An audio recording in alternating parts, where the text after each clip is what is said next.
देख रहे हैं इन डार्क राजकुमार के साथ। तो चलिए बढ़ते हैं आज की कहानी की ओर। दोस्तों, मेरा नाम पवन है और मैं ई मित्र पर काम करता हूँ।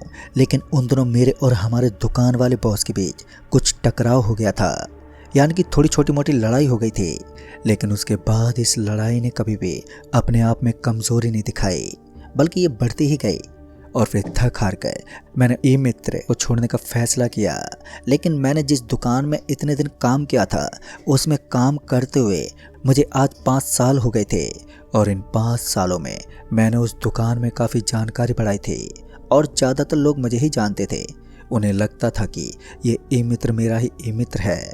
लेकिन फिर जब मैं उस दुकान से रिहा लेकर निकल गया, तब वहाँ स्टूडेंट का आना कम होने लगा। उसके बाद मुझे लगा कि अब मुझे दूसरी जगह पर ई मित्र खोलना चाहिए और इसके लिए मुझे किसी अच्छी जगह की ज़रूरत थी जहाँ पर मैं अपना ई मित्र खोल सकूँ। फिर मुझे एक लड़के ने गन्ने की जूस की दुकान के बारे में बताया।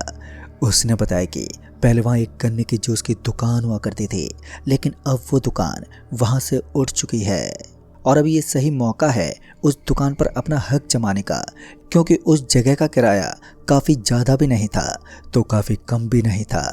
मैंने सोचा कि थोड़े दिन किराए पर काम करता हूँ, उसके बाद मैं इस जगह को खरीद ही लूँगा।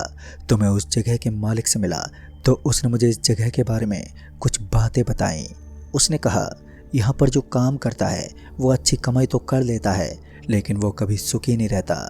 हमारे इस दुकान के पीछे लोगों ने इसके नीचे दबाई गई कुछ चीज़ों के बारे में गलत सलत बताया है। कहते हैं कि इस दुकान के नीचे किसी लाश को दफनाया गया है। लेकिन किसी की भी बात पर इतनी जल्दी विश्वास करना मुझे ठीक नहीं लगा। तो मैंने उस आदमी से कहा, लेकिन भाई साहब, आप इतने बड़े आदमी होकर इन शुभ अशुभ चीज़ों में विश्वास करते हैं? तो फिर उस आदमी ने कहा, मैं तो इन चीज़ों पर विश्वास नहीं करता, लेकिन किसी को भी पहले ही सतर्क कर देना मेरा काम है। अगर बाद में उसके साथ कुछ गलत होता है तो कहीं ना कहीं उसका जिम्मेदार मैं खुद को ही मानता हूँ। उसका जिम्मेदार वही होता है जो मेरी बात न मानकर वहाँ काम करता है।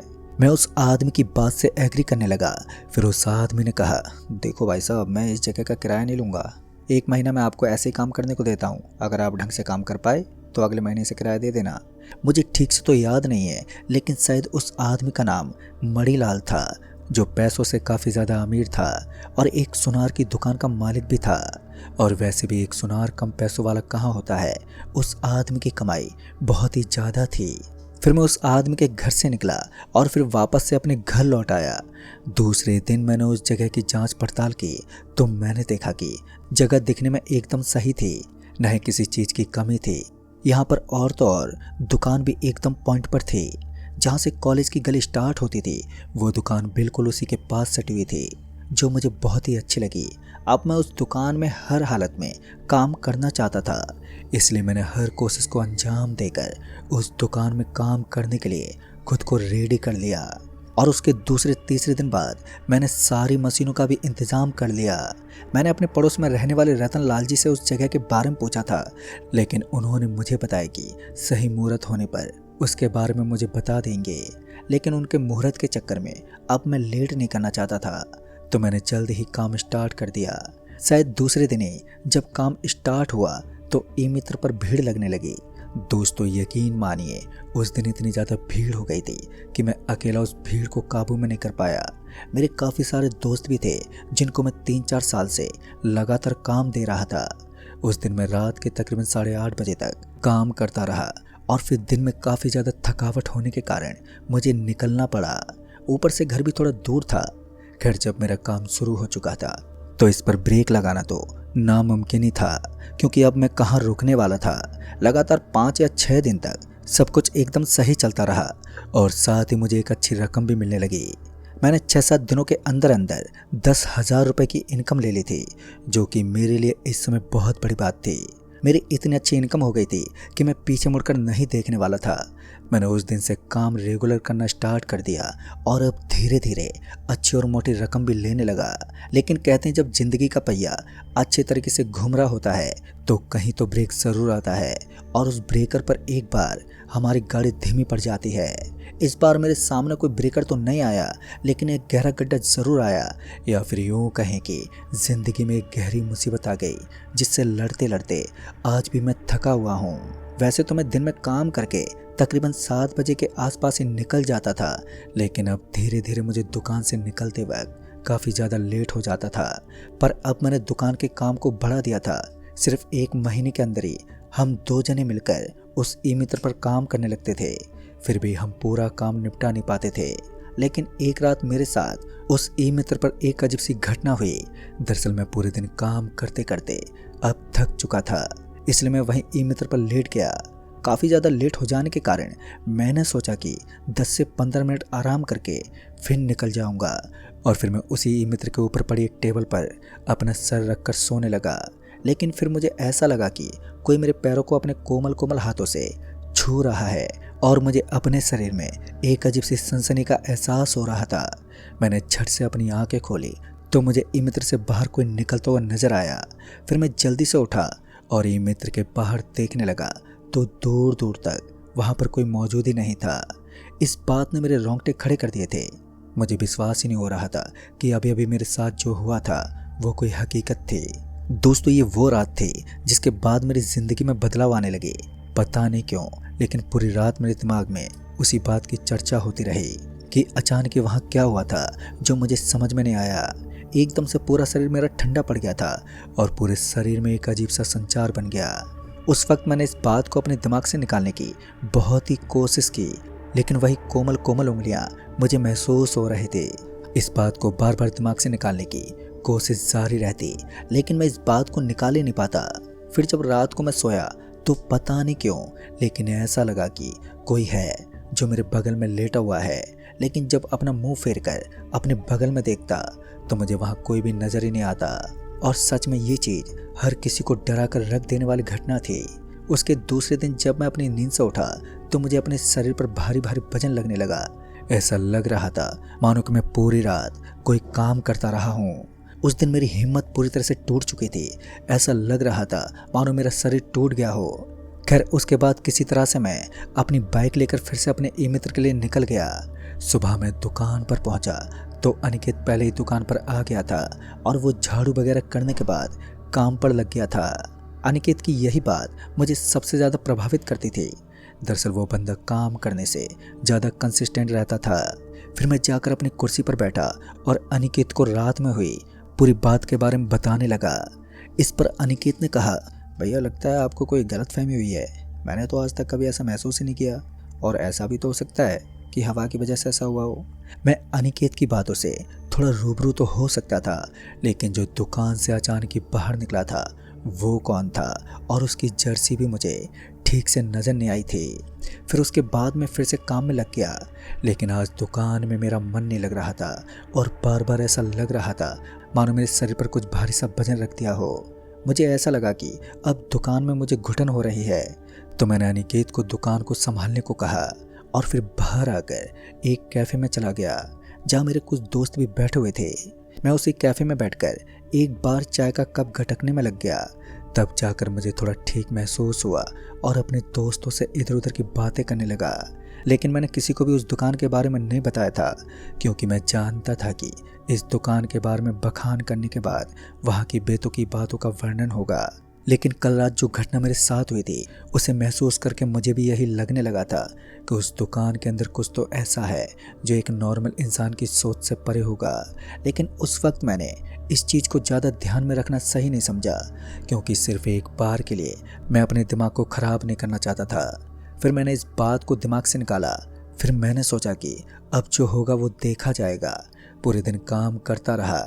फिर जैसे तैसे शाम हुई तो आज मैं जल्दी घर के लिए निकल गया, क्योंकि मुझे अब डर लगने लगा था।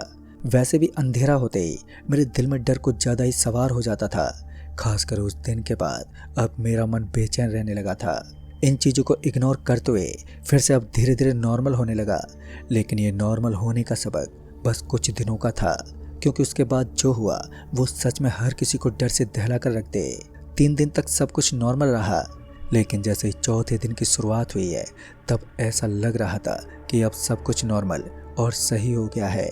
लेकिन मुझे क्या मालूम था कि कयामत की रात मेरा इंतज़ार कर रही है।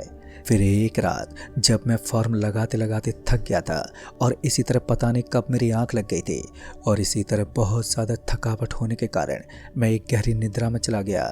फिर जब मैंने अपनी आंख खोली तो मैंने देखा कि मेरे ई मित्र का दरवाजा खुला हुआ था। शायद अब तक तो अनिकेत घर जा चुका था। वैसे भी अनिकेत जब नींद में होता है तो बिना छेड़े ही घर चला जाता है।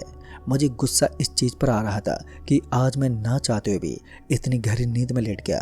अब तक तो रात के 10:30 बज चुके थे।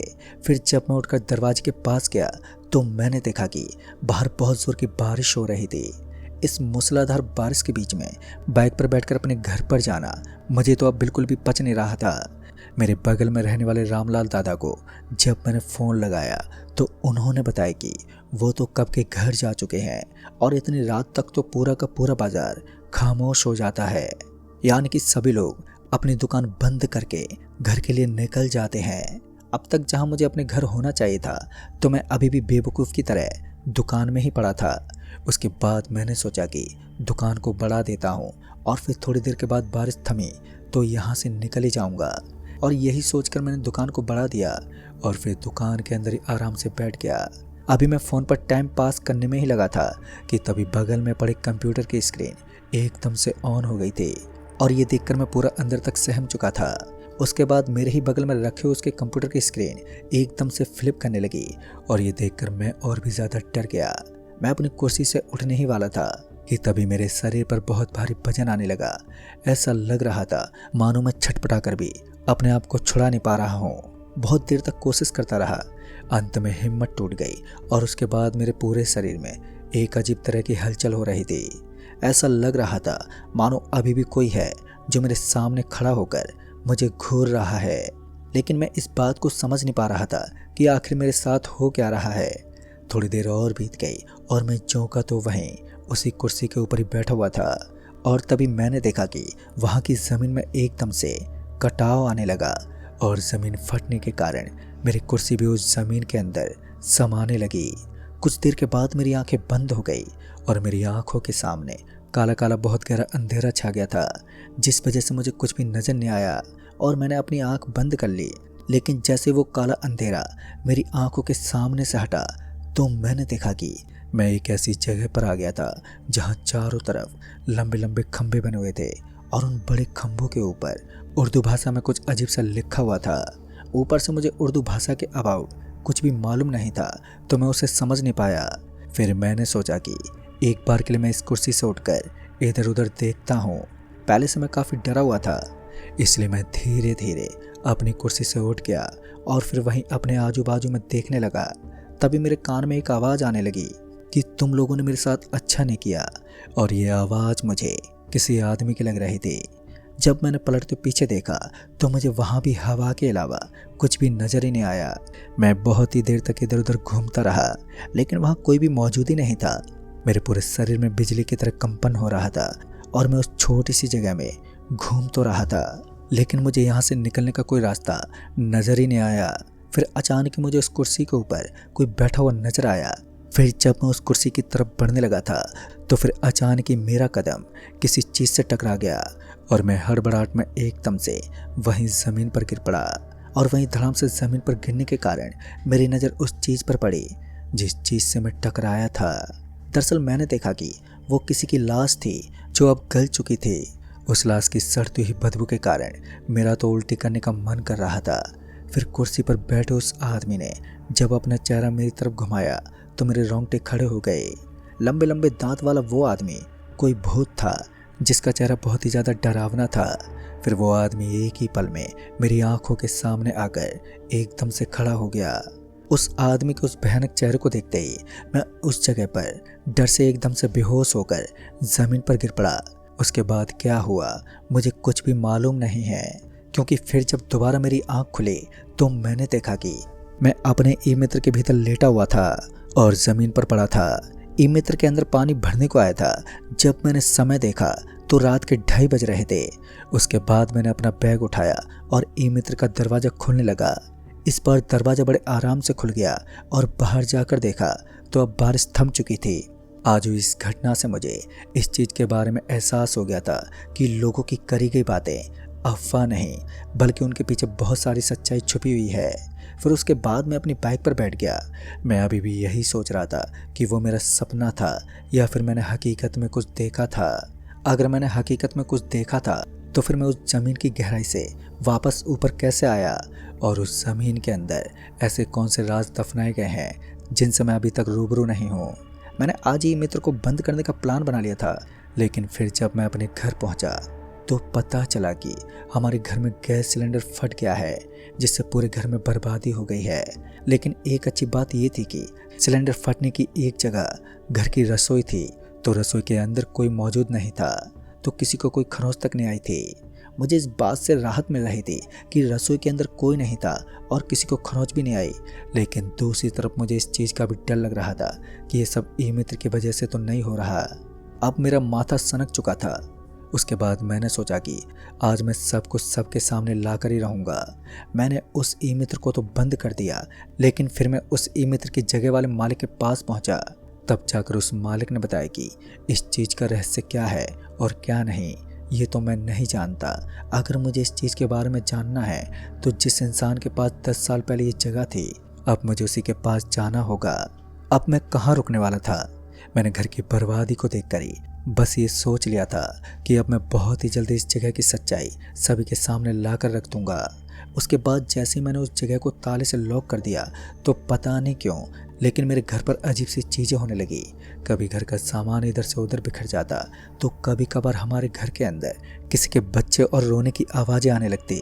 साथ ही मुझे गंदे गंदे सपने भी आते थे, लेकिन अभी तक मैं 10 साल पहले वाले मालिक के पास नहीं पहुंच पाया। मेरे अंदर की सारी उम्मीद टूट गई थी। मुझे लगा कि अब मैं कभी भी उस दुकान के नीचे दफनाई गई चीज़ों के बारे में नहीं जान पाऊंगा, और अगर ऐसा ही होता रहा तो बस कुछ ही चंद दिनों के अंदर ही हम बर्बाद हो सकते हैं। फिर मैंने एक तांत्रिक से राय लेना सही समझा। दरअसल हमारे गांव के बगल में एक तांत्रिक बाबा रहते थे। उन तांत्रिक बाबा से मेरी भी काफ़ी ज़्यादा बातें होती रहती थी, इसलिए मैं उन तांत्रिक बाबा के पास पहुंचा और अपने साथ हो रहे सभी अजीब अजीब हादसों के बारे में उन्हें बताने लगा। मेरी सारी बातों को अच्छे से जानने के बाद उस तांत्रिक बाबा ने कहा, तुमने उस जगह पर अपना धंधा बनाकर बिल्कुल भी अच्छा नहीं किया। जिस जगह पर तुमने अपना धंधा बनाने की कोशिश की वो जगह एक श्रापित जगह है। तुमने कमाई तो अच्छी कर ली थी, लेकिन वहाँ से उठाया गया सारा का सारा सामान जो तुम्हारे घर आया था वो भी अब पूरी तरह से श्रापित हो गया है। उस तांत्रिक बाबा के कहने का मतलब साफ था कि मेरे घर के अंदर भी अब दूषित चीज़ें आने लगी हैं, यानी कि मुझे अपने घर का एक अच्छा सा इलाज करना होगा। और मैंने उस तांत्रिक बाबा से प्रार्थना की तो उन्होंने बताया कि आने वाली पूर्णिमा की रात को वो हमारे घर का इलाज करेंगे। मुझे 14 नारियल और 7 फूलों की माला और भी काफ़ी ऐसी सारी चीज़ें बताईं जो पूजा में लाई जाती हैं। अब पूर्णिमा की रात को आने में केवल 4 दिन का वक्त था और हम सभी घर वाले टेंशन में रहते थे कि कहीं कुछ गलत ना हो जाए। हालांकि उस तांत्रिक बाबा ने मेरे हाथ में एक धागा दिया था, वो मैंने अपने घर की चौखट पर बांध दिया था, लेकिन इसके बावजूद भी अंदर एक डर तो भरा ही रहता था। 4 दिन पहले की बात होगी जब हमारे घर में मेरी सिस्टर बहुत ही ज़्यादा बीमार हो गई थी। उसकी बीमारी के बजाय भी वही आत्मा थी। किसी डॉक्टर के पास ले जाने के बजाय मैं अपनी बहन को उसी तांत्रिक बाबा के पास में ले गया, और उसमें हैरान की बात ये थी कि 1 घंटे के अंदर अंदर मेरी बहन एकदम पूरी तरह से ठीक हो गई थी। कुछ इसी तरह की घटनाएं बार बार मेरे घर में जन्म लेती, जो हम सभी को हैरत करके रखती थी। फिर पूर्णिमा की रात आई और उस दिन मैंने एक ऐसे डर को देखा था जो मेरी जिंदगी में हमेशा हमेशा के लिए मेरे कलेजे में बैठ गया। दरअसल उस रात जब हमने पूजा प्रारंभ की तो उसके शुरुआत में ही घर के चारों तरफ एक परछाई मंडराने लगी। उस तांत्रिक बाबा ने बताया था कि आज आपके घर पर कुछ ऐसा होगा जिसे देखकर शायद आपको सदमा लग जाए, इसलिए आप थोड़ी हिम्मत जरूर रखना। उसके बाद जैसे ही पूजा अपने आखिरी पड़ाव की तरफ बढ़ रही थी तो अचानक ही मेरे घर में बहुत जोर की हवाएं चलने लगी और अचानक ही दीवारों पर खून लगने लगा। फिर उस तांत्रिक बाबा ने कहा, कौन हो तुम और क्या चाहते हो? तो सामने से एक भयानक आवाज आई, मैं अपने इलाके में किसी धंधे को उभरने नहीं दे सकता। शायद ये कोई प्रेत था। फिर वो परछाई काले काले रंग में नजर आने लगी। सच में मेरे तो रोंगटे खड़े हो गए। मैं इतनी बुरी तरह डर गया था कि मैं किसी पत्थर की तरह वहीं पर जमा रहा। फिर उन तांत्रिक बाबा ने शायद कुछ झाड़ फूक की और तब जाकर हमारे घर की स्थिति नॉर्मल हो गई। लेकिन फिर उस तांत्रिक बाबा ने कहा, आज के बाद तुम उस ई मित्र पर कभी मत जाना, कभी भी वहाँ कोई अपना धंधा बनाने की कोशिश नहीं करना, और अगर आपने ऐसा किया तो इस बार कयामत आएगी। तो उस दिन के बाद मैंने उसी मित्र को अलविदा कह दिया। लेकिन ये डरावनी घटना आज भी मुझे डरा देती है। मेरे घर की स्थिति नॉर्मल हो चुकी है और अब मैं कहीं और बाहर काम करता हूँ। लेकिन कुछ लोग कहते हैं कि अभी भी उस जगह पर काम होता है, लेकिन अब वहाँ कोई ऐसी चीज़ नहीं है जिसको मैंने महसूस किया है। उस तांत्रिक बाबा ने बताया था कि कई साल पहले वहाँ उसी जगह के मालिक को मारकर वहीं पर दफना दिया गया था। उसको मारने की वजह सिर्फ उसी जगह को हड़पना था, लेकिन उसको हड़पना तो दूर की बात, उस आदमी की मौत होने के बाद उस जगह के आसपास भटकने से भी हर कोई डर जाता था। लेकिन अब फिर से वहाँ काम होने लगा है। अब उसका अंजाम क्या होगा ये अंदाज़ा किसी को नहीं है, लेकिन मैंने तो अपनी ज़िंदगी से ये सीख ली थी कि कभी भी आंख मीचकर किसी भी चीज़ पर इतनी जल्दी विश्वास नहीं करना चाहिए। क्या पता उस चीज़ में कौन सी खोट निकल जाए। तो दोस्तों, इस कहानी में बस इतना ही। कहानी आपको पसंद आई हो तो वीडियो को लाइक से ज़रूर कर दें और साथ ही हमें नीचे कमेंट बॉक्स में ज़रूर बताएं। तो मैं आपका दोस्त राजकुमार जल्द ही मिलूँगा ऐसी एक और नई कहानी के साथ। तब तक के लिए बाय एंड टेक केयर।